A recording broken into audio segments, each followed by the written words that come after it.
and press start calibration. By the way, you can darken the mat, take a Sharpie and darken the mat so that it reads. Suppose you have anything on that black and it doesn't read that black, you can darken it. And another thing is take baby wipes or something and wipe the, or wash your mat, and take a lint-free thing and pat it, allow it to dry and use it. It'll get sticky again. Some of the tips and tricks. And we have something called advanced calibration, which I want to do for the first time. Okay, look at the noise it makes. It does make a noise, don't be... This noise is okay. It has started calibrating.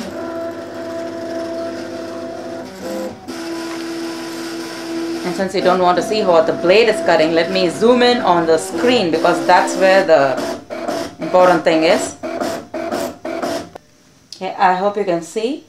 This is the calibration complete, and you have 11A, 11K, test, cut, accept and repeat. Sorry guys, you're gonna get dizzy by the time I'm through this. Okay, here you have, these are 1 to 21 and A to U. Let me bring it closer.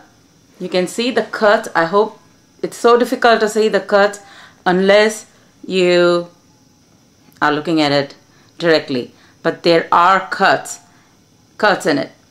So what you have to do is find the closest cut and then align it on that machine.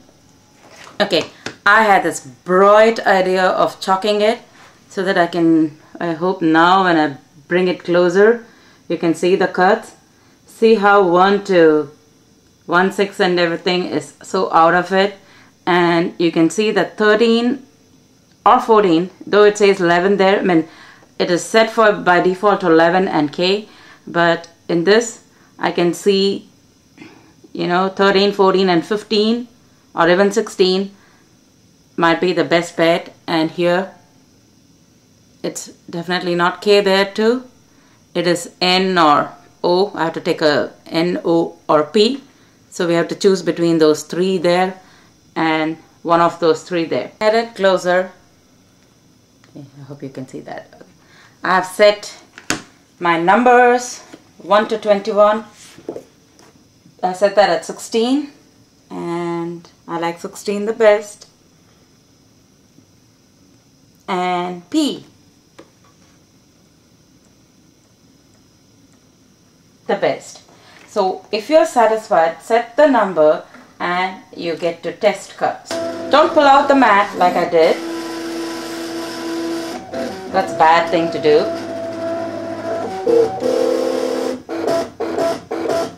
See, now it's doing the job once again. Here is how it's calibrating once again. So do not remove the mat like I did. I did it to show you. Do not take out the mat from here because this is, if it's in the bottom, that's where it keeps going in and out of the blade cartridge. Now bend over and see if the cut is okay.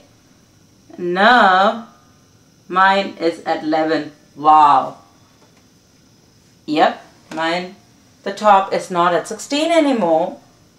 It's at 11. And here, down here, it's at L. So whatever happened, oopsie, I pushed it off. Jinxed! I'm jinxed. I have to do this again. Third time.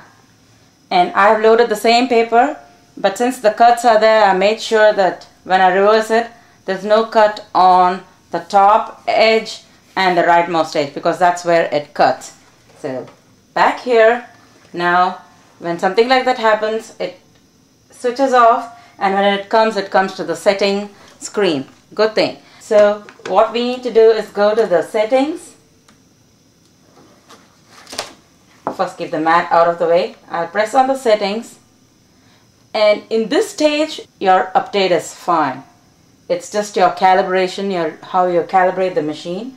So you'll be fine when things happen, but do not switch when it is trying to update the firmware. It's different from the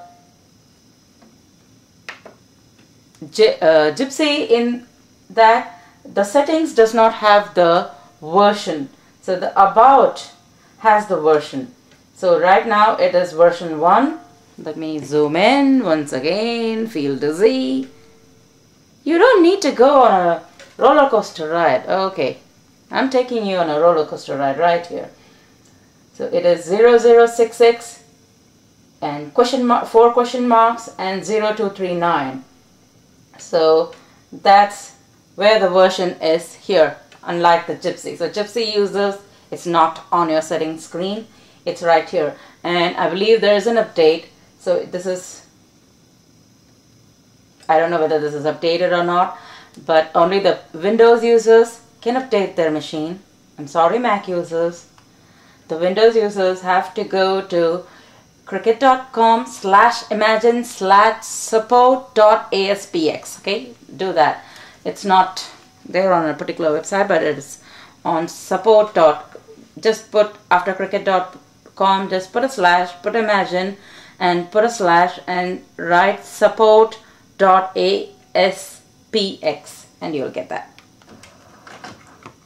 Okay, I've gone to the settings and I chose only the blade, apply the blade, calibration, not the print, because printer, only the print, only when you try to change the ink cartridges and you move it somewhere else, you have to do the head alignment for the print cartridge. But now I've inserted the mat for the 3rd time, calibrating for the 3rd time. And this time, hopefully when it comes out, I will leave it. There is a, okay, I can't zoom here, but right here, under, there is a white plastic thingy, like a flap, which holds the mat, so it doesn't slip out. So your mat slides under that. That holds it in place. And please don't remove it after it calibrates.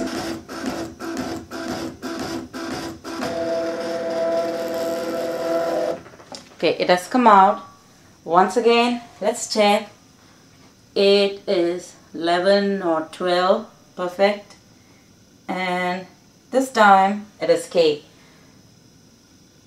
Look what's happening each time. I think you have to calibrate more than once in the beginning. Gets adjusted. It's a machine and it's been jostled while it comes. So the beginning stage, before you try to do a project, I would advise you to calibrate. I mean, go buy some paper and prepare to get it wasted. It does move. Now it's the default settings of 11 and K are perfect. So I will not remove it, but I will do test cut. So when I do test cut,